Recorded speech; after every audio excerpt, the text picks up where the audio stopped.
The room was silent, not the kind of silence that comforts, but the kind that clings to walls, heavy, waiting for something to break. The Oversight Subcommittee hearing had just begun.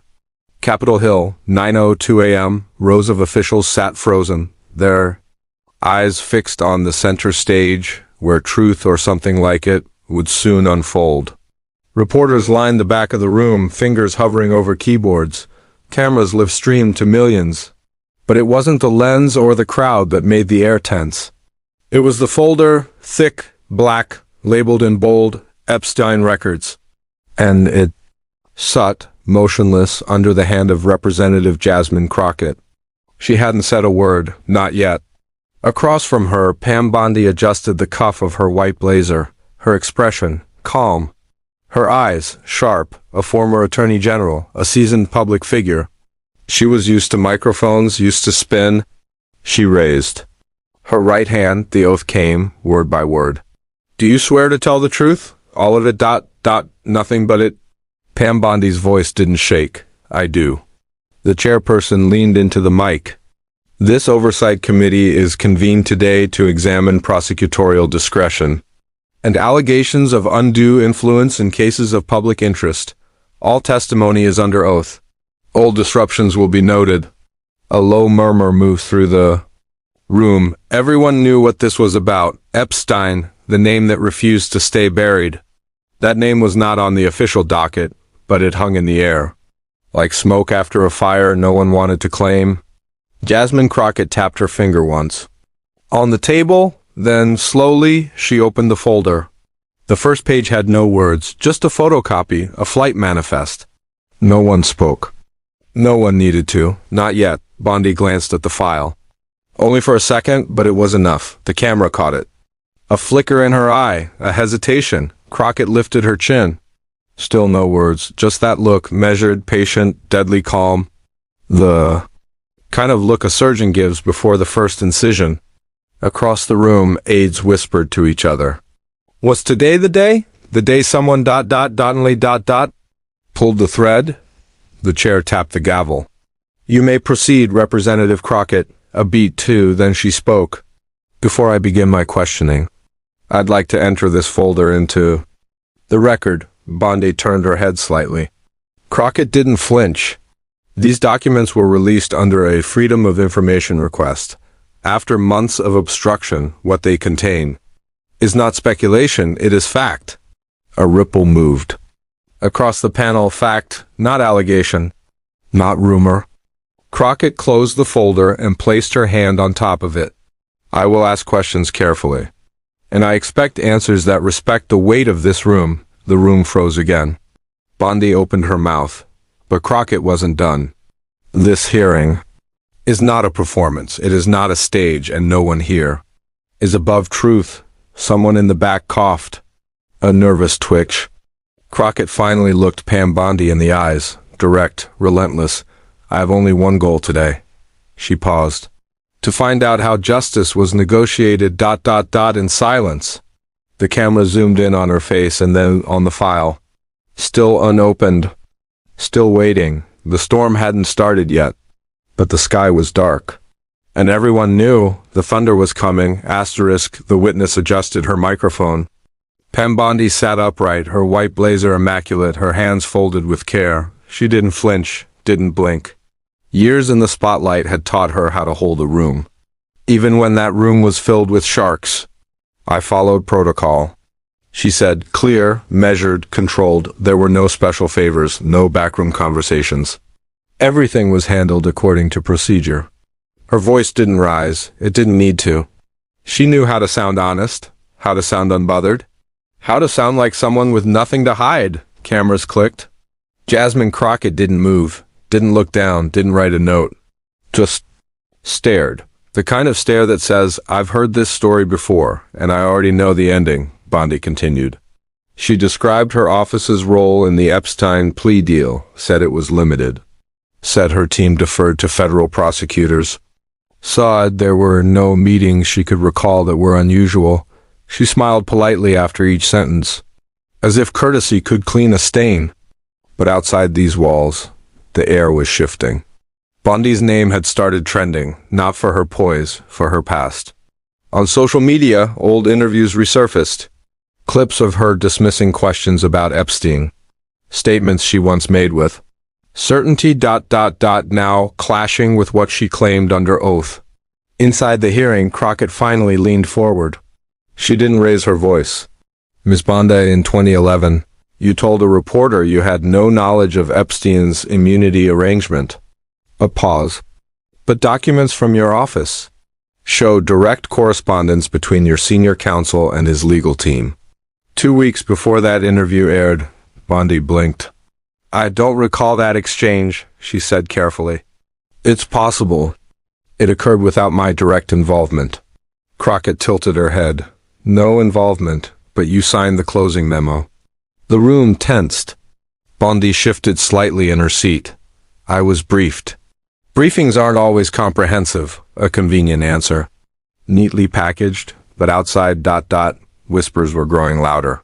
Journalists shared screenshots, timeline threads, connections. That once seemed speculative, now looking like patterns. The committee chair cleared their throat. Crockett didn't flinch. Respectfully, she said, I'm not interested in spin. Only the truth. Bondi stayed silent. She looked polished, but something had cracked. Not in her voice, in her timing. She paused half a second longer than she should have. Enough for the room to notice. Enough for the camera to capture. The optics shifted. This wasn't just a hearing anymore. It was a mirror, held up to a system that too often smiled while it turned away. And the woman in that mirror was starting to sweat. Outside, headlines rolled in. Bondi under fire for Epstein statements. New documents challenged Pam Bondi's testimony. Cable news anchors began speculating live. Was this a political vendetta? Or something far more serious? Inside the chamber, the silence returned. The kind of silence that comes when no one's buying the performance anymore. Bondi sat still. But her eyes had changed. Just slightly, less focus, more calculation. And Crockett, still calm, still watching, knew exactly what that meant. The story was unraveling. One word at a time, the envelope sat quietly on the desk, unassuming, but its presence shifted. The energy in the room like a storm front creeping in, thick, sealed, marked with the seal of the U.S. House of Representatives. Cameras zoomed in. Every person in that chamber knew whatever was inside. It wasn't supposed to see daylight. Jasmine Crockett reached for it slowly. No theatrics. Just precision. Measured. Intentional. She held it up, showing both the chair and the court reporter. I'm submitting this envelope into the official record. Pam. Bondi didn't blink. But her knuckles tensed. Slightly on the table, only someone watching closely would notice. Crockett opened it. The paper inside crackled like thunder in a silent church. The first page, an internal email. Dated 2007. Subject line. Palm Beach meeting logistics. Crockett read aloud. Confirming General Bondi will be present for Thursday's meeting. Epstein resolution terms. Silence. Bondi leaned forward slightly. I never attended that meeting, she said calmly. I was aware of discussions, but I did not participate directly. Crockett flipped the page. The next email, a staffer following up. Thank you for your input on the immunity clause. We've made the edits you suggested. No response from Bondi, just that same carefully managed stillness. Like a chess player watching the board tilt, Crockett looked back down. This file was released after multiple FOIA appeals. She said it was buried for years. But it's here now. She didn't raise her voice. She didn't have to. Truth doesn't need volume. Just light. Bondi adjusted her posture. There's context you're missing, she said. Email phrasing doesn't always reflect the nuance of legal decision-making. Crockett cut her off gently. Do you deny that your office recommended Epstein receive a non-prosecution agreement? Bondi hesitated. I deny that I personally authored or approved any such recommendation. Crockett leaned in slightly. You signed the approval memo. A pause. I reviewed the final draft. But the framework came from federal partners. More silence. Then Crockett slid a third document across the table. A travel log. Private plane records. Arrival time. Palm Beach International Airport. Date, same day as the meeting mentioned. Passenger, P. Bondi. The courtroom stirred. Bondi reached for water. Camera flash caught her hand. Mid-dash motion. Not shaking, but not steady either. The committee chair banged the gavel. Lightly. Order. Crockett didn't flinch. She just looked Bondi in the eye. You told reporters in 2011 you'd never been in the room for Epstein's case decisions. This travel log says otherwise. Bondi spoke slowly now. That trip may have been unrelated. A murmur rolled through the press section. Unrelated. To the most controversial plea deal in recent memory. Unlikely. Outside. Social media caught fire. Screenshots of the flight log went viral. TikToks were already narrating timelines. Bondi's name was the top trend on every platform. And inside the chamber, the walls felt tighter, the lights a little harsher, the witness a little less certain. The envelope lay open now. The truth, piece by piece, had entered the record, and it wasn't leaving. Not today. Not ever. ChatGPT said. She didn't wait for permission. Pam Bondi leaned forward, voice clipped, eyes cold. I won't sit here and let my name be dragged through the mud by innuendo and selective interpretation. Her tone was sharp, practiced, but beneath it, the first signs of panic. The courtroom quieted. Crockett didn't respond right away. She let the moment hang. That silence? It wasn't weakness. It was power, Bondi went on. I have served with integrity. Any attempt to link me to the misconduct of Jeffrey Epstein is not only misleading, it's malicious. She turned to the committee chair. This isn't a hearing, it's a setup. Someone in the audience scoffed. A reporter's pen scratched faster. Bondi's team shifted behind her, whispering, passing notes. But nothing could mask the pressure in the room. Because the story was no longer hers to control, Crockett finally spoke. The documents speak for themselves, Miss Bondi. Bondi leaned in. Do they? She pointed toward the folder. Because half of what's in there was redacted until last month, you don't know the full context? None of you do. Her voice cracked just slightly. Just enough to betray the weight of the moment. Crockett remained steady. Then tell. U.S., what is the context behind authorizing immunity for a known predator? Bondi's jaw tightened. I never authorized that deal. Crockett slid a new page into view, an internal memo. 3 signatures at the bottom. One of them hers. Bondi's lawyer stood. Madam Chair, we request a recess to review the new exhibits. Denied. The chair leaned into the mic. Proceed, Representative Crockett. Bondi exhaled, not in relief but in realization. She wasn't walking out of this untouched. The storm was here. Crockett's voice remained calm. You said on national television in 2019 that you had no memory of speaking with Epstein's legal team. We found transcripts. You were in 2 documented calls. A gasp from the back row. Bondi gripped the sides of her seat. I said I didn't. Remember, that doesn't mean I was lying. But you signed an agreement, protecting him from federal charges. You didn't just forget, you facilitated. Bondi's lips parted, but no words came. The weight of public perception was already crashing in. Outside the Capitol, protesters were gathering, holding signs, chanting. Journalists refreshed their feeds. Headlines updated in real time. Pam Bondi was no longer the composed witness. She was the story. The woman whose signature might have sealed a deal that let a monster walk. And Jasmine Crockett? She didn't smile, didn't gloat. She just stared, still, relentless, because this wasn't about revenge, it was about reckoning. And the courtroom, once cold and procedural, now pulsed with a raw electric truth. Everyone could feel it. The story had changed. And so had the stakes. Asterisk. The document rested flat on the table, a simple piece of paper, but what it carried was radioactive. Jasmine Crockett held it up. Her voice didn't rise. It didn't need to. This is a certified copy of Epstein's 2008 flight manifest.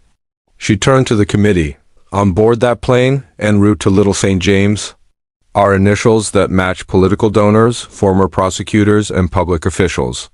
She let the silence do the heavy lifting. Then, one of those initials matches the witness, Pam Bondi didn't blink, but the flush in her cheeks gave her away. The courtroom reacted in waves.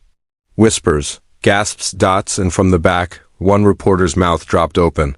Live tweets lit up. Screenshots already in motion. Bondi inhaled deeply. I've never set foot on that island. Crockett didn't look away. The initials match. The date aligns with a scheduled absence from your office. And the plane landed in Palm Beach the night before a plea deal meeting. Bondi looked at the chairperson. I'd like to remind the committee that initials are not proof of identity. This is speculation. Crockett flipped the page. There's more. A series of flight logs. Redacted at first, now exposed after a quiet court order. 6 trips. 4 meetings. All during the window of Epstein's original immunity negotiations. And all suspiciously timed with Bondi's unavailable periods. The tension was no longer just thick. It was suffocating. Bondi sat straighter. I had national security briefings. During those weeks, travel was routine. I cannot confirm locations without full context.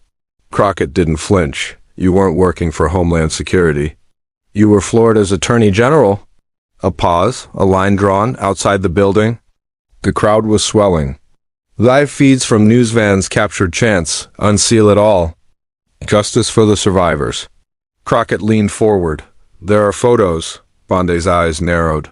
Taken on the tarmac. Taken in private hangars. We're still verifying facial recognition, but if it's you, this story becomes something else entirely. For the first time, Bondi faltered, not with words, but with breath, a slight inhale. A blink she didn't control. The mask was cracking. The courtroom knew it. So did the millions watching online. Every news anchor was cutting in. Every influencer was reposting. Every survivor holding their breath. Bondi adjusted her blazer.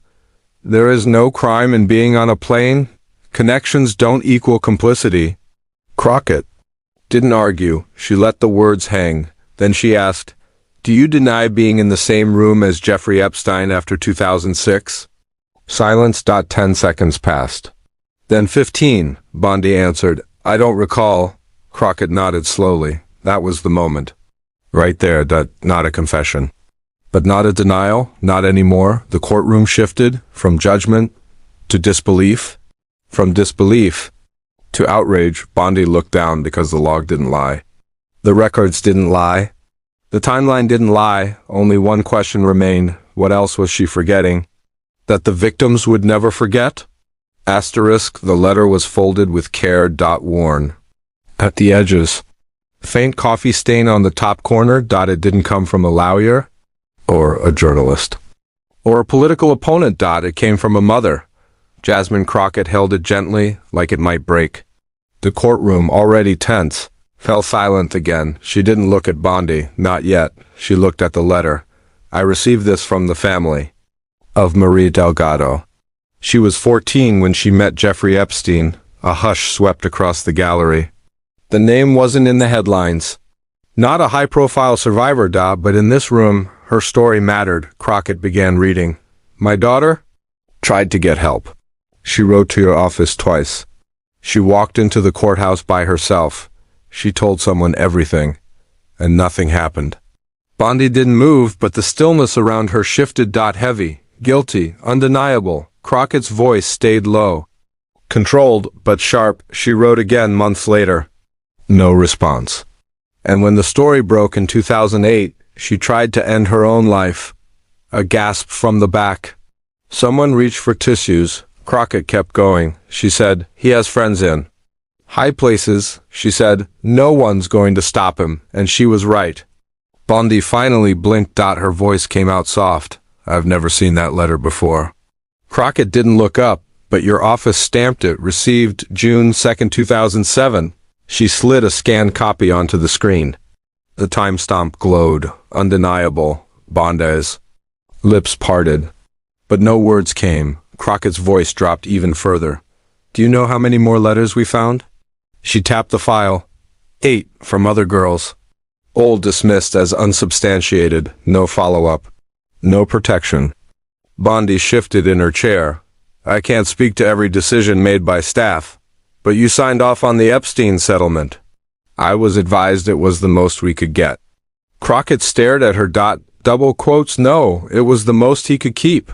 The words hung there. Sharp as broken glass, a chill moved through the room. This wasn't about a policy. It was about a girl. 14, alone, begging for help. And getting silence in return. Crockett folded the letter again.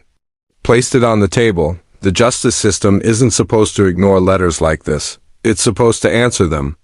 Bondi whispered, almost to herself. I didn't know.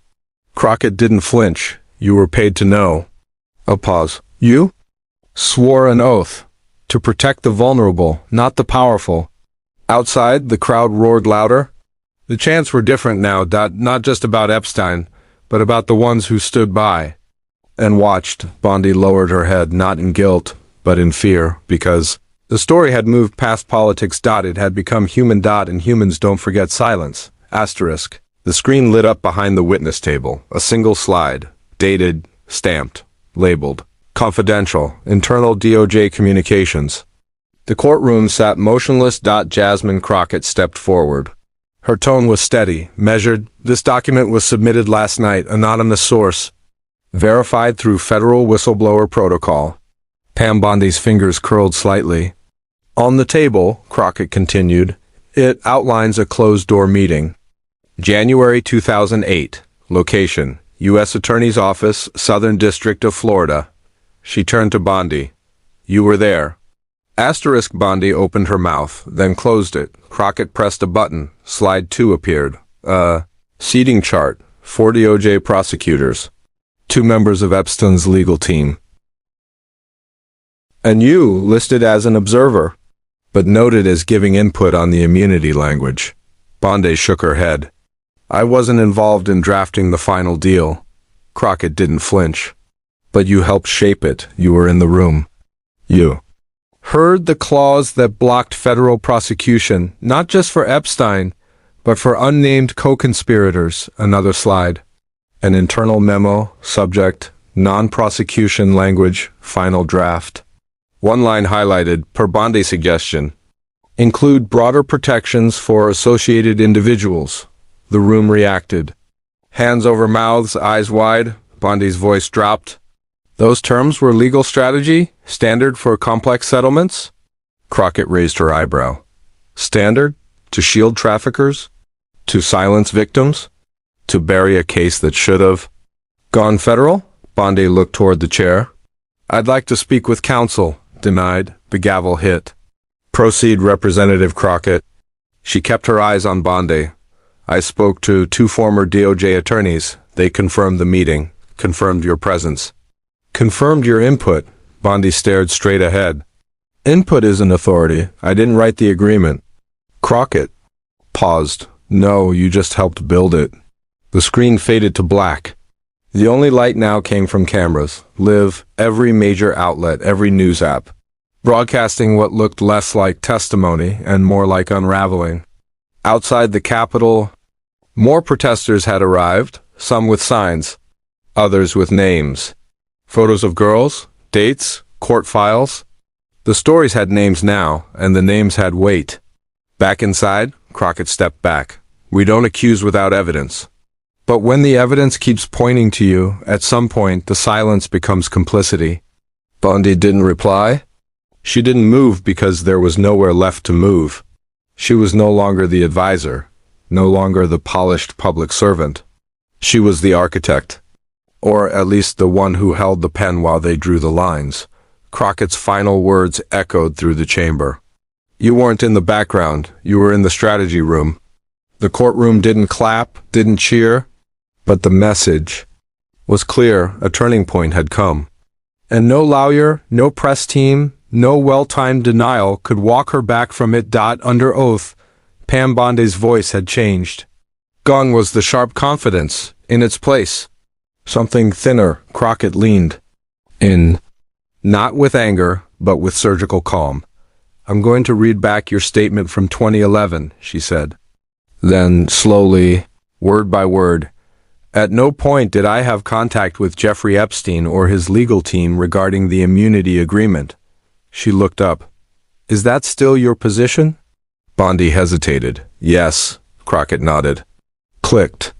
A remote, the screen flickered, a blurry photo, grainy but unmistakable. Epstein, 2 lawyers, and a woman, Pam Bondi, walking into the side entrance of a building. Date stamped, December 19th, 2007. Where was this taken? Crockett asked. Bondi stared. The angle is misleading. I don't recall this meeting. Crockett didn't react. She simply advanced the slide. Security log, same date. Pamela Bondi signed in at 2:14 p.m. Exit. 5:41 p.m. Bondi's jaw set. I was there for unrelated matters. 3 hours and 27 minutes? Crockett asked softly. With 2 attorneys tied to Epstein's defense? No answer. Crockett stepped back. Tell me, Miss Bondi. Do you believe the truth changes based on who's listening? Bondi shook her head.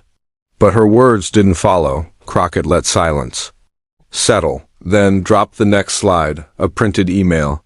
From Bondi to Assistant U.S. Attorney Kevin Ritz, subject, urgent edits, Epstein agreement. Highlighted in yellow, make sure Clause 7C shields third-party affiliates from future federal inquiry. Bondi blinked. That email was taken out of context. Then help us understand it, Crockett offered. No reply. Outside, phones buzzed. News anchors went live. Pam Bondi, caught, live under oath. Side, the tension had shifted. No longer about what was said, but what had been proven. Crockett lowered her voice. This isn't political. This is about girls who never had a voice. Bondi looked down, for the first time. She looked small. You say you don't recall. You say this was routine. But nothing about shielding a predator was ever routine. She stepped back to the center. The public record doesn't forget. And the victims never will. The chair cleared his throat. Called for a brief recess. Bondi didn't rise. She just stared at the screen where her name sat highlighted beside. The words, edits to protect co-conspirators. The courtroom emptied.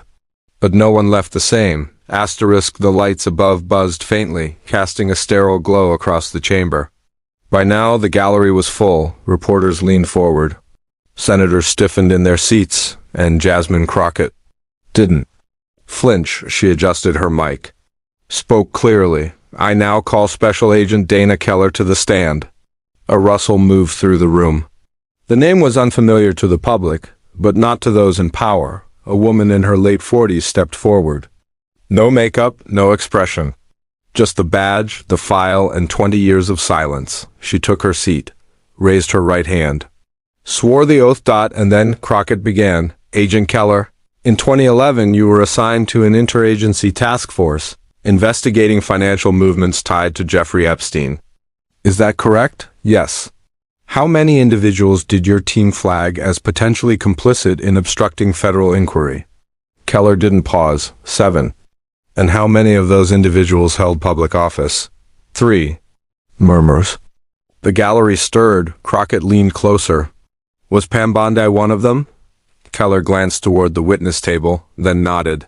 Yes. Bondi shifted in her seat, barely, but the room noticed. Crockett stepped forward. Held up a redacted memo. This was buried, she said. An internal DOJ file dated April 12, 2011. It states, Bondi may have received briefings outside proper channels regarding Epstein's non-prosecution agreement. Keller confirmed. That memo was part of our early findings. Why? Wasn't it pursued? Keller looked down, and for the first time spoke with weight. We were told to stand down. By whom? I can't say under current classification. But the order came from above? Keller nodded. Yes. A silence fell like steel. Crockett turned back to the senators. This chamber has been told for years that nothing suspicious happened, that the deal was legal, that there was no pressure, no influence. She held up the memo again.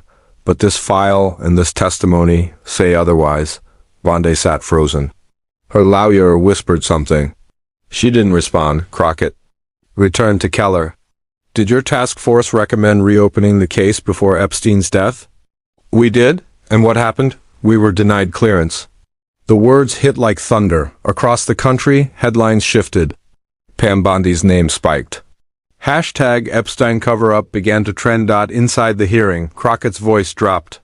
To the girls who waited for justice, to the families who buried the silence, this isn't just a hearing. She faced the cameras. It's a reckoning. Bondi didn't look up. Not this time. Because now her past wasn't behind her. It was on record. Asterisk. The committee chamber was restless. Tension pulsed like electricity beneath polished wood and marble. Pam Bondi sat stiffly, no longer smiling. No longer in control. Across from her, Jasmine Crockett laid down a folder. Not a thick one, just a single envelope, but it might as well have been a detonator. This, she said, her voice low but sharp, was leaked to my office last night. The room hushed. No typing, no whispers, just stillness. Crockett opened the envelope, pulled out a black and white photograph. It's from 2010, she said. Taken at a private gathering in Palm Beach. Bondi didn't blink. But the tremor in her jaw betrayed her. Crockett continued. You're pictured here not as a prosecutor, not as a public servant, but as a guest. At a party hosted by Jeffrey Epstein. Gasps rippled through the gallery. The photo hit the projector. Fuzzy, but clear enough. A hand on Bondi's shoulder, a champagne glass. A smile that didn't belong to someone seeking justice. Crockett let the silence stretch. Then, do you deny attending this event? Bondi's voice cracked slightly. I don't recall this photograph, Crockett pressed. Do you deny ever socializing with Jeffrey Epstein while serving as a state attorney? I know, she looked toward her lawyer, then back. I attended fundraisers, some private events, but I had no personal relationship with him. Crockett's tone didn't waver. Did you ever receive campaign contributions from individuals connected to his estate? Bondi hesitated. Not that I was aware of. A new file landed on the table. This FEC document says otherwise, Crockett replied. $20,000 from shell corporations linked to Epstein's accountant. 3 weeks before your office decided not to re-examine the plea deal. The room spun, not literally. But for Bondi, it might as well have. A senator leaned into the mic. We're going to need a recess. No, Crockett snapped, eyes locked on Bondi. No more recesses, no more delays. We've protected the powerful for long enough. She turned to the gallery. For years, victims were told their voices didn't matter. That the system was too slow, too blind, too tangled in red tape to act. She lifted the photograph again. But the truth was simpler than that.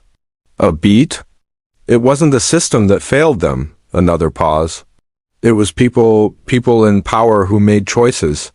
Pam Bondi was one of them. Bondi's eyes glistened. But there were no tears. Only the weight of being seen. For the first time, not as a polished prosecutor, but as a participant. Not just in law, but in silence. Crockett closed the file. We'll be submitting a formal request for criminal inquiry. The gavel hadn't dropped yet, but the damage was done. And outside, the crowd was growing.